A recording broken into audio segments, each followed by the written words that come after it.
Hi friends, I'm back. I'm back because I went to Crazy Town last night. I loaded up on the Crazy Town train and I took all my luggage with me and I choo-chooed all the way to Crazy Town and I stayed there for a while. So I thought I would just share that experience with you and share what I learned. Not necessarily learned because I already know all this stuff, but I share what I learned, what I gathered from the situation, how I am trying to grow from the situation. So yesterday was a school day. My kids were at school. My mom had my little kids, so I had basically the day off, but it wasn't the day off because I was doing bookwork for my husband's company, which, like, if I were to go out and get a job, like, out in the world, being a secretary for a construction company is, like, not what it would be at, like, the bottom of the list. So it's, like, it's already not, like, my thing. I do it and I love it because I want to serve my husband and I love my husband and he works hard and he provides for us, and the company, his company that he's grown has provided this life for us. So it's a service to him and it's in a way like thanking him and thanking the company by doing the work, but I didn't necessarily have the right attitude about it yesterday. And then I had a conversation with somebody and I just didn't like some of the things I said. My tongue gets the better of me sometimes, and I just left that conversation not happy with myself. And then after school, usually when the kids are away, they come home and they're kind of pick at each other and they pick at me and they push my buttons, especially the ones with the Y chromosomes. I don't know what it is about the Y chromosome, but it is like makes them push my buttons. I don't know. So the other thing is I realized I saw a quote from I don't even know who it is, some parenting expert person talking about tolerant parents, and I realized I'm a tolerant parent, and that may sound like a good thing, but I don't think it is, because I'm too tolerant. Like, something happens and I say, please don't do that. And then something happens and I say, I told you before, please don't do that. And then something happens and I'm like, I don't want you to do that. And then something else happens and I'm like, I've told you not to do that. And then finally I just explode. Whereas if the first time the child was disobedient, I wasn't that sweet little tolerant, oh, please don't do that, dear son. If I took care of it right then and there, I wouldn't get to the place where I'm like erupting, right? So I'm a tolerant parent. I had a conversation that I felt bad about. I was stressed out from doing bookwork all day. The kids are picking at each other. It just was like a kind of perfect storm. And at bedtime, I just exploded. And I exploded and didn't get over it. And I was in a funky mood. And I, again, yelled and my tongue got in the way. And I said too much to my kids. And all things that I've done before that I said I'd never do again. But yet here I am. And so I kind of took some quiet time and I knew I wanted to get in my Bible and talk to God and try to figure out how to set this right and how to set up a plan to keep it from happening again. And one of the things I thought about was try not to be so tolerant, right? There's a difference between being tolerant and giving grace.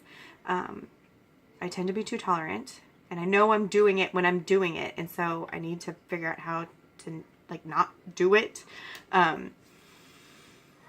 But I also think that if I had just gone straight to Jesus after that conversation, straight to Jesus when I knew I was feeling bad about something that I had said to that person, and I don't even know if in that conversation that person is feeling the way I felt, because I haven't talked to them yet, but if I had gone straight to Jesus with that and just asked for forgiveness right away, it would have cleared my head so that when my kids came home, I would have been in a better spot to take care of them. But I didn't do that. I kind of let it fester. I mulled over it. I thought about it. I made excuses for my behavior, and then I felt guilty again. And then I tried to make excuses again, but then I felt guilty again. And it was like just this like crazy cycle going on in my head. And whereas if I had just gone straight to Jesus, asked for forgiveness, maybe talk to the person. I don't know if it's a big enough deal to talk to the person or not. But if I had taken care of this situation, I don't think, I at least wouldn't have taken my luggage to Crazy Town, if you catch my drift. I may have still gone to Crazy Town, but I might not have like packed up and stayed there for a while. So I got my puppy. We got a puppy. I'll show them to you when I'm done. We had a puppy, and I got my Bible, and I got my notebook, and I sat down on my bed. It was before my husband got home, and I just had a little bit of quiet time. And I asked the Lord for forgiveness, and I knew I wanted to read in my Bible. And a lot of times, I don't know where to read. Like, I don't know where to start. And when that happens, when I feel that coming on, I just go to Proverbs. I go to Proverbs of the day that we're in. So there's 31 days in Proverbs. No, there's 31 days in the month. Most months have 31 days. And there's 31 Proverbs, like chapters in Proverbs. So if there's a time where I'm like, I know I need to read the Bible, but I'm not sure where to start, a lot of times I'll start with the day of Proverbs. So yesterday was the 16th. So I went to the 16th and I read through Proverbs 16, and it's not that long. But then I just wrote down some verses that stood out to me. And so the first one is 16:3. It says, commit to the Lord whatever you do, and your plans will succeed. So I was feeling guilty about traveling to Crazy Town and visiting Mouth Vomit Village on the way. Like, I just, instead of just getting angry, I said way too much to my kids. And so I was feeling guilty about that. Like, I'm a bad mom. I'm not cut out for this. Like, how am I supposed to raise 5 kids and have them all turn out, like, good people? You know what I mean? Like, but commit to the Lord whatever you do, and your plans will succeed. So one evening of poor behavior on my part does not ruin my entire 8 years of my parenting career. It doesn't. I had a bad evening. I said too much, but that's not going to ruin everything I've done. So I wrote down, I cannot come back.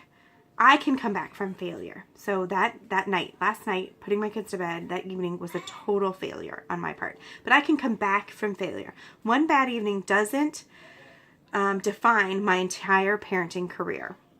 I can start fresh, right? Like, I can start over. So I said, okay, I'm going to ask for forgiveness from my kids tomorrow when I get up. I'm going to tell them that my behavior was not acceptable. It doesn't matter what their behavior was. My behavior was not acceptable. Okay, and so then the next verse I wrote down was 16:23. A wise man's heart guides his mouth, and his lips promote instruction. So what I got from this is your heart and your mouth are connected. So when I'm packing up and going to a crazy train and I am spewing words, horrible, hateful words, or even in a conversation and I'm not speaking kindly, like my words are not kind in a conversation that I'm having with somebody, my heart and my mouth are connected. Hey, baby. And so in both of those situations, my heart was not in the right place. My heart was not, there was something going on with my heart that was making my mouth act out the way it was. So in the first conversation, I realized that my heart was hurt. I had a hurt heart in that conversation. And because my heart was hurt, instead of dealing with my hurt heart and healing my heart, my mouth said things that that they shouldn't have said. Whereas if I had taken a step back, healed my heart, thought about how to heal my heart, how to get my heart back in the right place, those words never would have left my mouth. Does that make sense?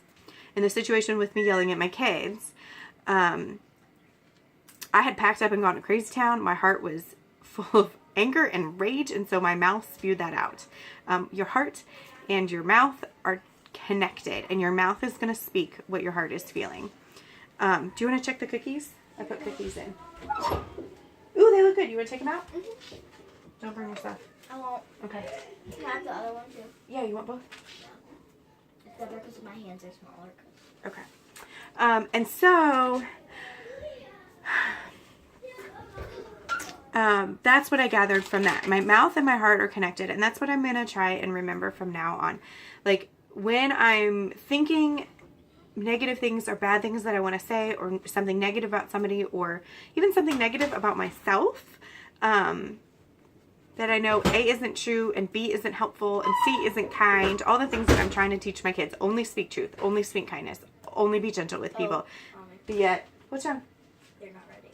No, they're fine. Just leave them be a couple minutes, and then I'll scoop them off the thing, and then you guys can eat them. So when all of those things are happening, I don't even remember where I was. Anyway, it's all connected. Your heart, when your heart's not in the right place, when your heart is not wise, full of wisdom and kindness and joy and gentleness and self-control, when that is not going on in your heart, your mouth is gonna spew things. And I tell my kids all the time, like, if somebody's being mean to you, normally that has nothing to do with you, and normally it has everything to do with them. Something is going on with them.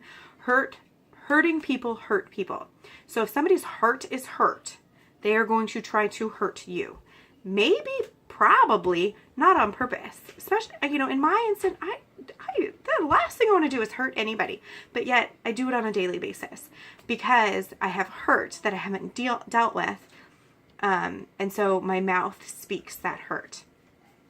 So hurting people hurt people. That's why I try to tell the kids all the time. And so I don't want to be a hurt person that hurts other people. I want to deal with those hurts.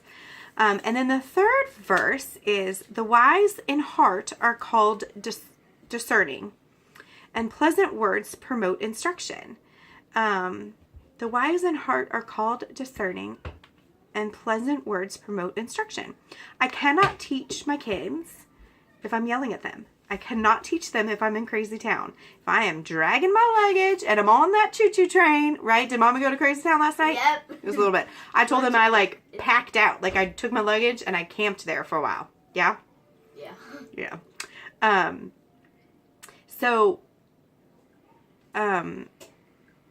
I can't teach my kids. I can't have wise instruction. Both of these I just realized promote instruction. Both of these have to do with teaching. I just realized that right now. But if my heart is not in the right place, if I'm yelling, if I'm spewing hurt from my heart, if I'm spewing anger from my heart, I can't promote instruction. I cannot train my children. I cannot teach my children. And so wise in heart are called discerning. I looked up discerning. It means having good judgment. To have good judgment, my heart must be in the right place. I must be wise. I have to have a wise heart. And to be able to have a wise heart, my heart needs to be whole and not hurt. And so I just asked the Lord for forgiveness. I think a lot of times we just want to change something. Like, we want to not eat the chocolate chip cookies so we can lose weight, right? But you can't just stop doing something. You have to replace it. So I asked the Lord to replace, where my heart was hurt, to replace it with healing. Where my heart had bitterness, to replace it with gratitude. Where my heart has anger and where it's feeling punished or buttons pushed, to replace that with love, just to be able to spew love instead of hurt from my mouth. So those are the things I asked, and I haven't done perfect today, but it's been a much better day, and it's something that I want to be teachable. I want my kids to be teachable and moldable. No. I don't know if that's a word. But one of the things that they teach in their school is that they need to be able to accept correction and learn from it. We're teaching our children from a young age through our school to be able to accept the correction, but not just accept the correction, but be able to learn from the correction. So I want to learn from this.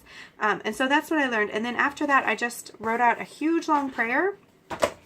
And so that's where I'm at. That's like my prayers, like my action plan. I like to look at the verses, read a chunk of verses, look at the ones that stand out. What did I learn from those? And then put into place an action plan. So my action plan is to take an assessment of my heart throughout the day. What is it feeling? Is it hurt? Is there any bitterness going on inside it? Is there any anger? How can I deal with that in little chunks of time throughout the day so that it doesn't grow and my mouth end up saying things that it shouldn't say? Because if I deal with it right away, then it'll never reach my mouth. If that makes sense. I hope that makes sense. Does that make sense to you? Yes. Yes. Mrs. Davia taught us to accept correction. Chapel. Yes, learn from correction and accept correction, which I think a lot of times people are able to learn from it, but they don't want to accept it. Like, they know it's wrong, but they don't want to have to accept it. Okay, so let's go show them the puppy. I'm going to show you the puppy. He's so cute. He's so cute. My phone might die, though, so we have to be quick. Okay, let's go. Is he in the bed? Yes. Oh, and you'll get to see my laundry pile, too. It's, like, out of control. It's Tuesday here, so you all know Tuesdays are ridiculous. So this is our new puppy. is our new puppy. His name is Gunner. And he's so cute. His real name was Chase. His real name was Chase, but we changed it. And he's so cute. And he's totally Mama's puppy. He sleeps with me. The kids, the first night we got him home, they were like, can he sleep upstairs with the... And I said, no. He's sleeping in the crate. He's going to be crate chained. He's sleeping in the crate. He's not going to have the roam of the house. And then I came downstairs and I put him in my bed. And that's where he's been since. So he's super cute. He's a little golden retriever. And I love him. We still have our old dog Brick, but she's got a new little boy to help train, so I think she's okay with it. So anyway, I hope that my words were helpful. I hope you don't judge me too harshly. I'm just trying to be keeping it real here on Tuesdays. She laughs. Tuesdays are busy. Tuesdays are busy and they're hard. And we have baseball practice from 5 to 7. A baseball practice. 5:30 to 7. Yeah. All right. Till next time.